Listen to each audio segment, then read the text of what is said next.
우리 다 같이 성경 말씀을 보겠습니다. 성경 말씀 보겠습니다. 성경 말씀은 디모데전서 4장 1절 5절 말씀입니다.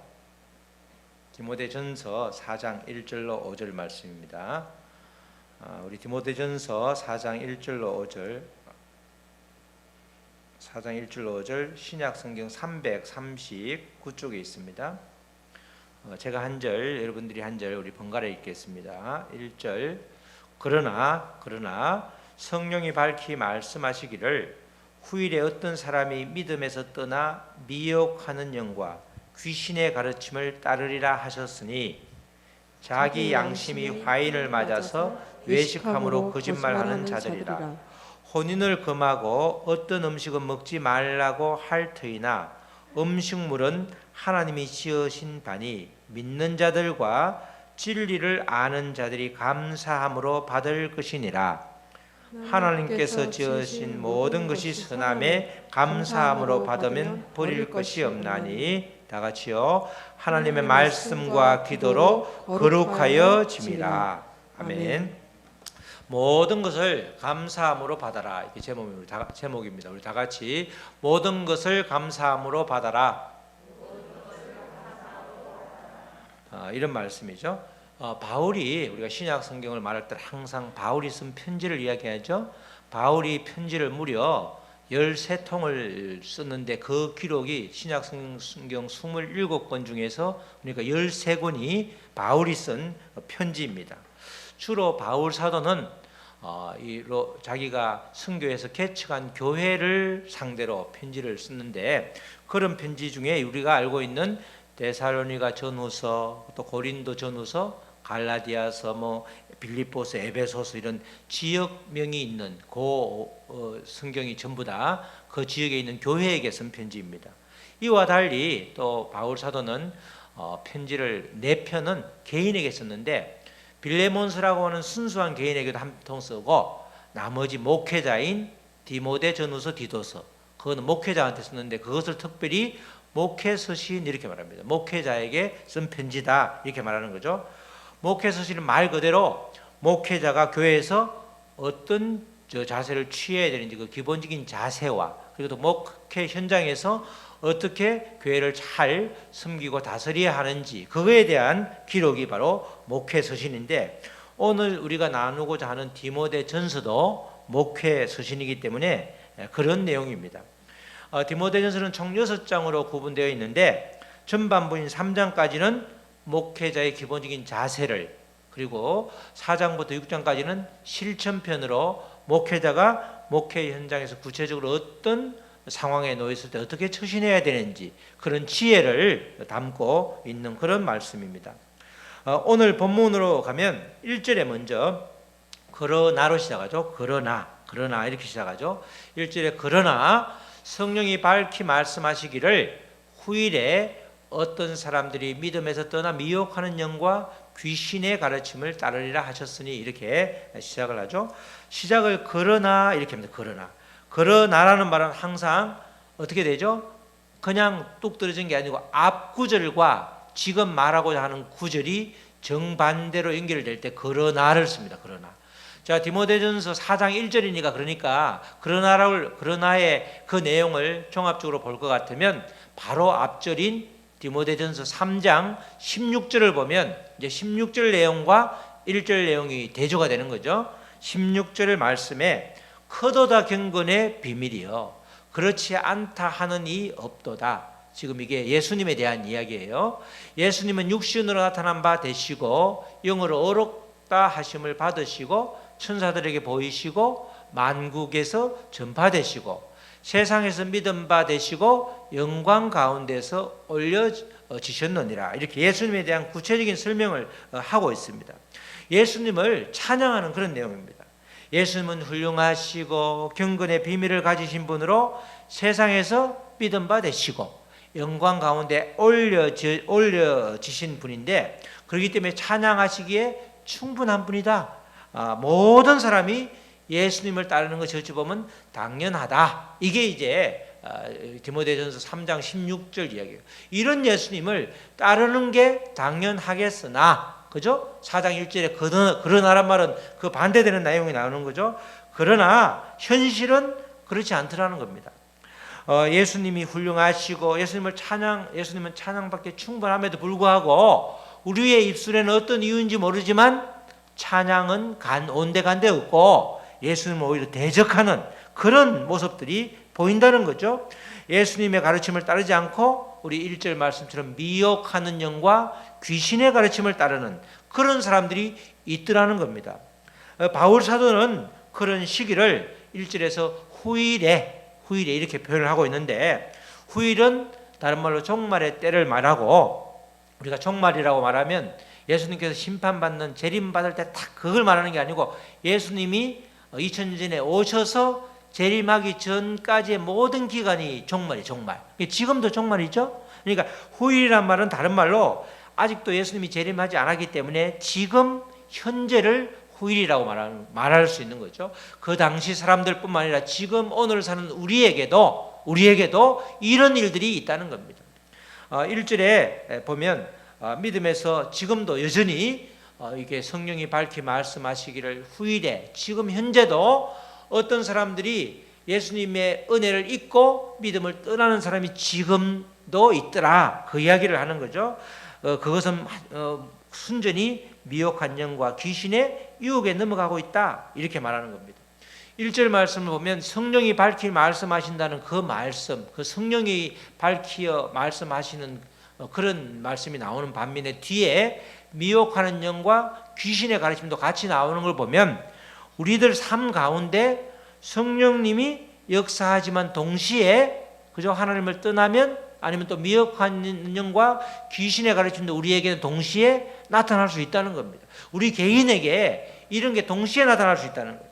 믿음의 사람이라고 스스로 일컫고 있지만 미혹의 영에 사로잡히면 누구나가 귀신의 앞잡이 노릇을 한다는 겁니다. 우리들 자신이 지금 성경 말씀에 귀신이라고 분명히 나와 있죠. 우리 누구도 믿음의 사람이라고 하지만 우리가 회의를 할 때라든가 온전히 성령의 인도를 못 받지 않으면 내 주장을 하다 보면 그죠? 다툼이 일어나게 되고, 보통 때는 조용하던 사람이 회의만 하면 입 바른 소리를 꼭 하는 사람이 있어. 너무너무 얌전해요. 보통 때는 정말 기도도 열심히 얌전한데 회의를 하면 소위 말해서 발목을 잡고 하나 되는 걸 확 해치는 사람이 있단 말이죠. 저게 바로 그런 경우가 미혹하는 영과 귀신의 가르침을 따른다, 이렇게 말할 수 있는 것입니다. 그래서 우리는 늘 말씀으로 우리를 비춰봐야 되는 겁니다. 내가 말하는 것, 내가 행동하는 것, 내가 생각하는 것이 말씀으로 비춘단 말을 말씀으로 조명한다는 거죠. 말씀으로 쫙 나를 비추면 내가 주관적인 나만 생각하던 내가 객관적으로 드러나는 거야. 말씀으로 보니까 내가 지금 생각하는 게 상당히 이게 말씀하고 빗나갔구나, 그죠? 관역을 이렇게 벗어났구나. 그럴 때 회개해야 되는 거잖아요. 말씀으로 늘 우리를 점검해 봐야 된다는 겁니다. 우리의 삶의 표준으로 말씀을 굳게 붙잡고 있어야 성령의 사람, 성령이 밝히 말씀하시는 것을 우리가 깨달아 들을 수 있다, 이렇게 하는 것입니다. 주님을 당연히 찬양하고 따라야 하는데 그렇지 못한 사람을 일컬어서 2절에서는 양심에 화인 맞은 사람, 외식하는 사람, 이렇게 또 표현을 하고 있습니다. 2절 말씀에 자기 양심이 화인을 맞아서 외식함으로 거짓말하는 자들이라, 지금 귀신의 미혹한 영, 귀신에 따르는 그런 자들을 이렇게 말하는데, 우리가 화인 그러면 이것을 우리말로 바꾸면 뭐죠? 불도장. 우리가 옛날에 노예를 이렇게 이 사람은 팔고 살 수 있는 노예라고 그러면 이렇게 도장을 팍 찍잖아요. 그게 화인인데 그 화인을 맞은 사람 같다. 그래서 외식함으로 거짓말하는 사람들이 그렇게 미혹한 영에 이렇게 붙들린 사람이라는 것입니다. 이 불도장, 즉 화인은 처음에는 엄청 쓰라리겠죠. 따끈따끈한 완전히 그냥 화상을 입으니까 얼마나 쓰리겠냐고. 시간이 지나면 그런데 그게 무디어져서 전혀 아프지 않다는 겁니다. 예수 그리스도의 은혜를 깨닫고 처음에는 감격하고 예수님이 전부입니다 이렇게 고백하던 사람이 시간이 지나면 그 뜨거움은 온데간데 없고 은혜를 잊게 되면 바로 이 양심에 화인 맞은 사람이 된다는 거예요. 양심이 무디어져서 영적인 감각이 무디어져서 이게 말씀을 들어도 이 말씀이 나에게 주시는 말씀 같지 않고 자꾸 이 말씀은 오늘 예배 오지 않은 그 사람이 들어야 되는데 이렇게 자꾸 그 말씀이 나하고는 상관이 없고 다른 사람의 죄를 판단하는 그런 아주 이상한 도구로 전락을 하게 된다는 것입니다. 감격은 사라지고 겉으로는 믿음이 있는 사람처럼 보이는데 속으로는 전혀 그렇지 않은, 그래서 외식하는 자로 산다 이렇게 말하죠. 주님을 찬양하기는커녕 주님을 욕보이면서 살게 되는 그런 사람으로 이렇게 변질된다는 겁니다. 이런 자들, 양심에 화인 맞아서 외식하는 자들은 당시에 지금 이 헬라 문화권에 있던 이 에베소에서 영지주의에 물든 사람이 이런 사람이었다는 겁니다. 영지주의. 이 헬라 시대는 영지주의가 굉장히 중요합니다. 영지주의라는 게 이 헬라 문화권에 있던 이 에베소도 영지주의가 휩쓸었는데 이런 문화로 인해서 믿음이 뿌리채 흔들리고 있었습니다. 우리가 늘 복음이 분명하면 2단이 오든 3단이 오든 상관없이 우리의 믿음을 지키는데 복음이 확실치 않으면 예수가 그리스도고 예수가 나를 위해서, 예수님이 다른 사람하고 나를 위해서 돌아가셨다는 그 복음에, 그래서 예수님께서는 우리의 죄를 사하시고 우리에게 영원한 생명을 허락하셨다는 그것이 흔들리지 않으면 아무리 영지주의가도 상관이 없는데 그 시대를 전부 영지주의가 휩쓸 때 복음이 흔들리면 사람도 믿음이 흔들리게 되는 거죠. 복음에 대한 정확한 깨달음이 그래서 늘 중요한 것입니다. 영지주의라는 것은 영과 육이 전혀 다른 차원이야. 이것을 이제 어려운 말로 이원론 이렇게 말하는데, 영과 육이 분리되어 있는데 영은 선한 것이고 육은 아주 악한 것이라는 거예요. 그래서 영지주의자들은 육체는 영혼의 감옥이다 이렇게 표현할 정도로 아주 육체를 굉장히 무시하는 겁니다. 영적 생활에 육체가 방해가 된다는 거예요. 그래서 육을 굶주려야 되는 거예요. 육을 금식을 통해서, 금욕을 통해서 육체를 학대해야지 우리가 영이 살아난다, 이런 엉뚱한 생각을 하고 있는 거죠. 이런 연장선에서 나오는 말씀이 3절에 있는 상반절 말씀, 3절 앞부분에 이 말씀이 이제 그 말씀이죠. 혼인을 금하고, 혼인은 해서는 안 되는 거예요. 그죠? 왜냐하면 육을 즐겁게 하기 때문에. 음식물도 먹지 말라는 거예요. 이것도 육을 즐겁게 하기 때문에 혼인을 금하고 음식물 먹지 말라, 이 말의 배경이 바로 영지주의라고 하는 그 시대에 아주 미혹하게 하는 영지주의가 그 밑에 쫙 이렇게 깔려 있는 그런 말씀입니다. 혼인은 사실은 하나님이 우리 창세기를 말씀에 허락했잖아요. 그렇기 때문에 혼인을 금한다는 것은 하나님의 처음 창조를 무시하고 부인하는 그런 행위가 되는 것이고, 음식도 마찬가지입니다. 음식을 금한다는 것은 모든 것을 만드신 하나님께 감사하지 못하게 만드는, 그래서 스스로 하나님을 대적하는 그런 일이 그 안에, 그 사상에 뿌리박고 있는 겁니다. 그래서 음식이라는 것도 3절 뒷부분에 음식물은 하나님이 지으신 바니 믿는 자들과 진리를 아는 자들이, 그러니까 하나님을 알고 말씀을 아는 자들은 감사함으로 받으라. 어떤 음식이든지 하나님께 지으신 것이기 때문에 감사함으로 받으면 된다 이렇게 말하죠. 음식을 금하는 것은 단순한 금식 이상의 의미가 있는데 하나님의 창조행위를 무시하는, 그래서 믿음의 사람들은 무조건 감사함으로 받으라는 겁니다. 바울 사도는 여기에서 그치지 않고 나아가서 감사해야 될 부분의 범위를 대폭 확대하죠. 오늘 바로 우리가 제목과 같은 본문의 핵심적인 구절인데 4절 말씀. 우리 4절 말씀 다 같이 한번 읽겠습니다. 시작. 하나님께서 지으신 모든 것이 선함에 감사함으로 받으면 버릴 것이 없나니. 아멘. 믿음으로 사는 사람들은 하나님의 말씀을 따라 사는 사람들입니다. 또 믿음의 사람들은 하나님이 지으신 모든 것을 감사함으로 받으면 되는 것입니다. 이 말씀에서 모든 것이 선하심에라는 구절, 이게 이제 우리가 연상되는 구절이 창조할 때 피조물을 보시면서 피조물을 창조하신 다음에 하나님께서 보시기에 좋다, 보기에 참 좋다, 그 말씀하고 이게 연상이 되는 구절이죠. 완전하신 하나님이 창조하신 모든 피조물은 나름대로 그 쓰임새가 있기 때문에 이 우리의 선입견이나 편견으로 잘못 해석하지 말라는 것입니다. 하나님께서 지으신 만물 가운데 그 어떤 것도 우리들의 판단에 의해서 악한 것으로 치부하지 말라, 이렇게 말하는 거죠. 하나님께서 지으신 모든 것은 선하심으로 감사함으로 받으면 버릴 것이 없다는 것입니다. 결혼도 마찬가지고, 그죠? 결혼도 하나님께서 인정한 제도이기 때문에 결혼도 선한 것이기 때문에 귀하게 여겨야 되는 것도 것이고, 우리의 일도 마찬가지죠. 하나님께서 우리에게 수고하는 복을 주시고 그게 열매를 먹게 하셨기 때문에 그 일터도 마찬가지로 귀중하게 여겨야 되는 것도 여겨야 되고, 음식도 마찬가지로 우리를 위해 지으신 것이기 때문에 소중하게 여겨야 된다는 것입니다.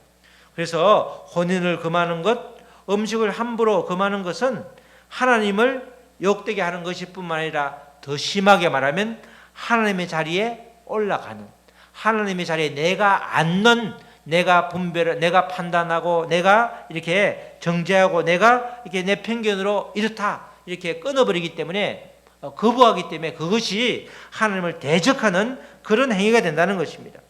우리는 모두가 다, 우리가 늘 예배드리고 말씀 기도하기 전에 우리가 하나님께 고백하잖아요. 하나님을 나의 주인 삼아 살아야 되는데, 그게 원칙인데, 하나님이 주신 것을 감사하지 않고, 나에게 준 허락한 우리의 가족이라든가 모든 것을 감사하지 않고 살아간다고 하면 나를 주인 삼고 사는 거예요. 내가 내 인생의 주인 아니죠? 우리가 보통 보면 인터뷰할 때는 나는 나밖에 안 믿는다. 그게 정말 불신앙적인 이야기잖아요. 나는 믿을 게 전혀 사실 못 되는 거예요. 나의 자존감은 하나님께서 나를 귀하게 여기기 때문에 나의 자존감은 높이되 나를 믿으면 안 되는 거죠. 나를 지으신 그분을 믿어야 되는 거잖아요. 나는 하루에도 마음이 왔다 갔다 엄청나게 왔다 갔다 하잖아요. 늘 한결 같으면 좋은데 우리가 5만 가지 생각을 한다고 그러잖아요. 우리가 가지고 있는 감정은 믿을 것이 못 되기 때문에, 그래서 제가 한 두어 번 설교를 했지만 우리는 솔직한 것, 이것이 함정이라니까. 내가 솔직히 너한테 말한다 그러면 그게 나중에 뭐가 돼요? 부메랑이 돼서 나한테 그대로 화살을 오잖아. 내가 솔직히 내 감정을 실어서 말하는데 그게 성령님이 기뻐하는 감정이 아니기 때문에, 성령님이 기뻐하는 것은 내가 온전히 깨어있을 때 말하는 거지, 내 감정대로 말하는 게, 솔직하게 말하면 그 사람한테 엄청난 상처가 될 수 있는 거란 말이죠. 그래서 우리는 내가 주인 삼아, 나를 주인 삼는 것, 그거는 정말 우리가 피해야 될 것인데, 하나님이 허락한 모든 것을 거부하고 감사하지 않으면 내가 주인이 되는 그런 것으로 우리가 이해를 할 수 있고, 그것은 바로 무서운 죄를 짓는 거라는 것입니다. 그런데 하나님께서 이렇게 모든 것을 감사로 받기 위해서, 우리가 4절까지 끝나면 야 모든 것을 감사함으로 받아 라고 하면 그게 구체적으로 어떻게 받아야 되는데 모를 수 있잖아요. 친절한 하나님께서 그 실천 방안을 5절에서 말씀하시죠. 해답을 말씀해 주는 거죠. 5절 나같이 한번 읽겠습니다. 시작. 하나님의 말씀과 기도로 거룩하여 짐이라. 우리 믿음의 사람들에게는 꼭 필요한 게 뭐예요? 말씀과, 그리고 꼭 필요한 게 기도예요. 기도. 말씀과 기도가 이렇게 결합되지 않으면 굉장히 불균형하게 되는 거죠. 하나님이 지으신 모든 것이 선하지만 우리가 그 선함을 느끼지 않을 수 있는데, 느낄 수 있도록 가능하게 해주는 것이 바로 말씀과 기도다, 그 이야기입니다. 하나님께서는 말씀을 통해서 이미 모든 만물이 선하다고 인정했죠. 4절에서 모든 것은 선하다. 그래서 선한 것은 감사함으로 받으면 된다, 이렇게 분명히 말씀에서 이미 인정을 하셨는데, 그 인정하는 것을 믿음으로 취하기 위해서 우리에게 말씀과 기도라는 것이, 우리가 말씀을 붙잡아야 되고 기도로 나아가야 된다는 것입니다. 하나님의 은총 가운데 우리가 살아가고 있는데, 그때 객관적인 기준이 되는 것이 말씀이에요. 말씀은 이미 선포되었잖아요. 내가 지어내는 것이 아니라 지금 신구약 성경에 하나님께서 다 말씀으로 우리의 가이드라인, 지침서를 주셨잖아요. 그리고 주관적인 기준이 되는 것이 기도야. 나는 내가 기도해야 되는 거죠. 우리 중보 기도도 중요하지만 내가 기도해야 돼. 중보 기도를 다 해주니까 나는 놀아서 되는 게 아니고, 중보 기도하는 사람의 기도와 나의 기도가 딱 합쳐질 때 엄청난 파괴력이 있는 거예요. 중보 기도만 믿을 게 아니라 내가 기도할 때 중보 기도가 배가 되는 거단 말이죠. 그래서 주관적으로는 내가 기도해야 되는. 그러므로 우리는 하나님 말씀을 깨닫고 그 말씀이 우리의 삶에서 실제가 되도록 기도하면 모든 것이 감사함으로 바뀐다는 것입니다. 감사가 부족하다. 그럼 뭐가 부족한 거죠? 말씀도 부족하고 뭐가 부족한 거죠?